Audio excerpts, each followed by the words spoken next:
could see the sunlight, but I didn't dare take a single step forward. The priest witnessed this. Suspecting I was a vampire, he burst into my tent, brandishing pure silver accessories. You do well to run, Lucian. Without hesitation, he slashed through the curtains with his silver sword. The midday sun hit me directly in the face. The pain was excruciating. My cheeks burned under the scorching rays, my skin peeling away piece by piece. Everyone who saw this horrifying scene fled in terror. The priest rallied the villagers to surround my tent. The queen begged them to spare me, but the people wouldn't give me a chance to explain. Satan lives in his heart! They set the tent ablaze, determined to burn me to ashes. Flames consumed the entire structure. I roared from within, transforming the thick smoke into dark clouds, blocking out the sun in an instant. Then I walked out of the tent, completely unharmed. I looked at these ungrateful people with rage. This is your loyalty! Your gratitude!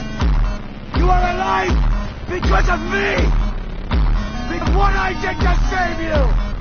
My wife appeared just in time and calmed my fury. Seeing my son watching from the side, I didn't want to show my brutal side. I dropped my weapon and told everyone to return to their tents. Next, we would face an invasion by 100,000 Turkish troops. The Sultan quickly received intelligence that I had become a vampire. To prevent dark forces from disrupting his army's morale, he ordered all his soldiers to be blindfolded. This significantly slowed their march. By the time the army reached the valley at the foot of the monastery, night had already fallen. This gave me the perfect opportunity. I stretched out my arm, and countless bats from afar answered my call. Under my control, the massive swarm of bats formed into a single mass, ready to catch the 100,000 troops. The next second, the bats rapidly transformed into the shape of a hand and flew toward the army. I gathered my strength and thrust forward. Tens of thousands of bats instantly surged into the enemy ranks, tearing the army apart.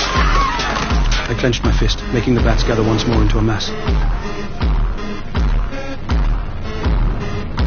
and slammed them down hard into the ground. The Sultan's 100,000 troops were crushed to pieces like ants. The entire army descended into chaos, their screams echoing throughout the canyon. The Sultan immediately ordered a retreat. I wasn't going to give them a chance to escape. I transformed into a swarm of bats, teleporting from the platform to the battlefield, and quickly knocked the Sultan off his horse. But I never expected that the Sultan before me was just a decoy. After interrogating him, I learned I'd fallen for a diversion tactic. The Sultan had already sent another force to secretly infiltrate the monastery. The people inside had all been slaughtered, and even my wife and child had been driven to the edge of a cliff. The enemy showed no mercy, pushing my wife toward the brink of death while taking my son hostage. From far across the canyon, I saw my wife in danger and immediately transformed into bats to rush back to the monastery. But I was running out of time. The sun was about to rise, and my powers would be greatly diminished. By the time I reached the platform, my wife could no longer hold on and fell from the cliff.